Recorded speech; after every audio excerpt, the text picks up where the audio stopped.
Okay, so for this video, I'm going to be showing you all the viable Shaco box placements. These are just the box placements that I know. If you guys know any other ones, you can just leave it in the comments. So for my first box placement, I'm going to go over the most basic one and also most well-known one. It's where you put 4 boxes at blue or red at the 40-second mark.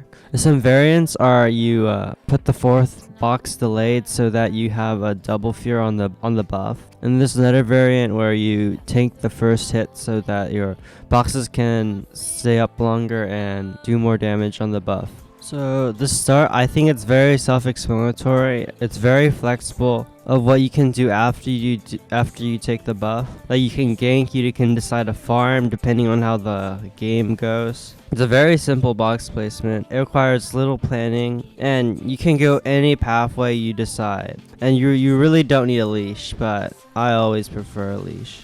The only problems I have with this box placement is it shows that you have the lack of planning. And normally, as a jungler, you want to plan 5 minutes into the game, or at least when your first gank is gonna go. You're also very vulnerable to invades because when people invade Shaco, they just go to Shaco's buff, and if you pop any boxes, their invade is successful because they just slowed your clear speed. Also, I forgot to mention that if you start red buff, well, you can do the level 2 cheese, which is you either invade or you gank mid or bot or top depending where you are, and it's very strong. If you start blue side, you can still invade, but your ganking potential isn't as strong. So when you start red, there's more options. The next box placement I'm going to talk about is that's where you put 4 boxes on Raptors at the 38-second mark. For this box placement, you really don't need a leash, but if you get one AoE spell from mid or you get like some help from the support, the clear is a lot faster.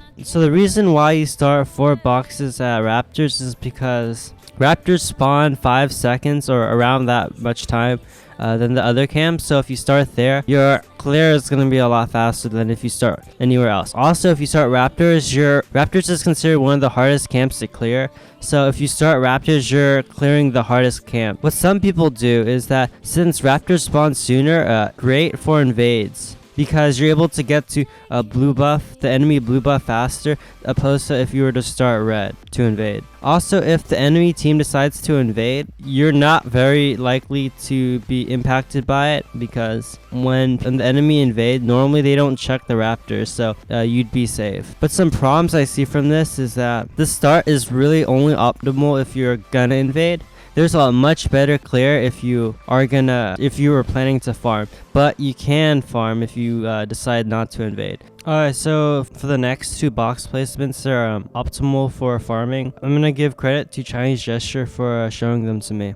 Alright, so one of the box placements that he goes is that he puts 3 boxes at Raptors, 1 box at every corner of the camp, and 1 box at red. So basically, you just want to make sure you maximize the amount of backsteps you get on the Raptors. And when you're at red, you want to pull out the red with your E. So some variants for this is, personally, I like to put 2 boxes at Raptors if I get a leash from mid, because I only need 2 boxes. And that way, I can regain more of the health that I lost at Raptors instead of taking more health at red. So now the reason why you start this is because if you're planning for a level 5 gank, as you can see here, you can clear Krugs back, clear your Grump, Blue, Wolves, and then your Raptors are gonna respawn, you clear those, and then since you did your red in between your Raptors and your Krugs, you can just chill out at Krugs. Take the Krugs back, and then by the time you're at someone's lane, they'll be level 6 and you'll be level 5. Perfect for a level 6 gank. However, say you don't want to do the Krugs and you decide to change your mind and go to the blue side and gank the lanes adjacent to that. Then instead of going to Krugs after you do your red buff, you can go to your Wolves, Blue, and maybe your Grump, depending on the status of your lanes, and then you could gank around level 3 or 4. So as you can see here, It's very flexible. You can decide to go into the level 5 gank or the level 4 or 3 gank. It's really up to your choice and very flexible. The other route that Chinese Jester does is that if he's starting blue side, he puts 2 wolves that will instantly proc, another box at wolves that will not proc, and he'll have to drag out so that that box procs, and 1 box between Grump and blue. So the thing about this clear is you can decide between clearing Grump or blue, but most of the time you're gonna clear Grump after wolves because for experience efficiency. And experience efficiency is basically when you clear in a specific order, so that when it respawns, it's gonna respawn in that order, so that you're maximizing the amount of experience points you can get for clearing that. Normally, after clearing your wolves, Grump, blue, you clear your raptors, then your red, and then you're gonna opt into a level 4 gank, red side. So the reason why this pathway is so good is because if you decide to gank level 4 on the red side, remember, you already cleared your blue side, so if the enemy sees you on the other side, they're gonna try to invade you, but again, you have nothing on your blue side, so they're wasting your time, you're taking experience off the map, and it's very strong.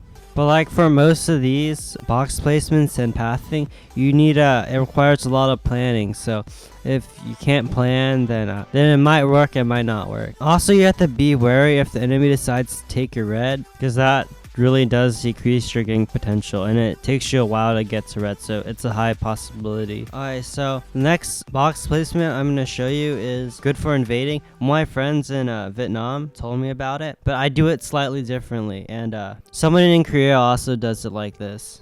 Alright, so the thing about this box placement is you need an experience quint for this. So put 3 boxes along the wall of wolves, so that the 3 boxes will kill the mini wolves, okay? And then you put 1 box at blue, and a leash is highly recommended for this because 1 box is not enough to solo blue, and it's a lot easier if you have a leash. After you take blue buff, what you have to do is you have to go to the enemy red, take it, and then you'll be level 3. That's the whole point of this, is to get level 3, and then you could take other camps. If you see them, you should definitely be able to 1v1 them, because they should be level 2 while you're level 3, because you have that experience quint. And you also have your red buff.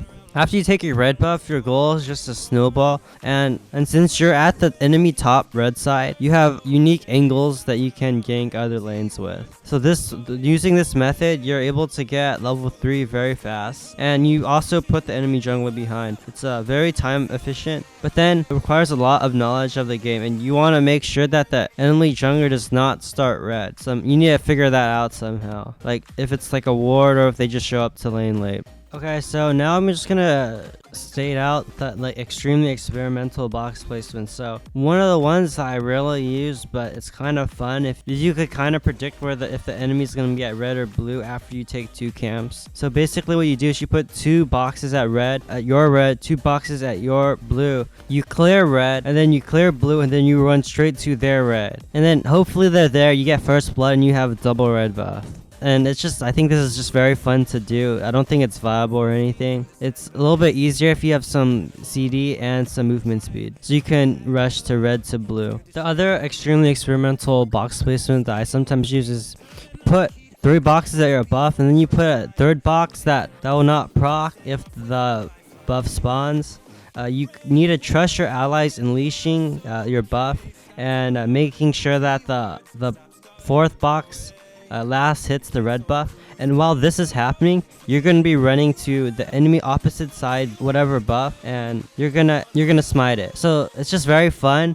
Once you smite it, you're gonna hit level 2, and you can just queue out. I think I've showed this in one of my other montages. I think this would be considered the fastest double buff that you can get. Okay, now I'm just gonna mention some other box placements that other people use that are very common. You put 3 boxes on blue, 1 on Grump. There's a version where you put 2 boxes on blue and 2 on Grump, and then there's another one where you put 2 boxes on blue, 1 box on Grump, and 1 box on wolves. And the more boxes that you place at other camps, I think it makes your pathing less flexible, but then on your clears you're more healthier. So if you're planning to farm, I guess doing the 2 boxes on blue, 1 box on grump, and 1 box on wolves would be the most efficient, but then you have to clear it fast enough so the box on blue doesn't despawn. Personally, I like the 2 boxes on blue and 2 boxes on grump because it has a nice balance. It feels good because you clear your blue, and then right after you clear blue, it's like perfect because your grump also spawns and your boxes kill it. On red side, instead of putting just 4 boxes on red, if you're planning to farm, you can do 3 boxes on red and 1 on raptors, but not close enough to raptors that the box on raptors will proc. And there's another one where you put 2 boxes at red and then 2 boxes at raptors, but make sure the boxes at raptors don't proc also. Alright guys, so thanks for watching. I really do hope that this was worth your time, and I hope you learned something. I'm not sure how much you guys like these long videos. This is probably like the first one that I made a video of me talking for this long. Alright, so if you guys want to see more Shaco content like Shaco montages, Shaco guides, just please please subscribe. And again, if I didn't mention, I'm pretty sure I mentioned all the box placements, but if I didn't mention one, just leave in the comments below. And because I don't have as much time to make montages of me, I want to do a community montage of all you Shaco players. So just, if you want to be in the community montage, you just need to send your clips via my email. My email should be displayed on the screen right now. Again, thanks for watching and have a good day.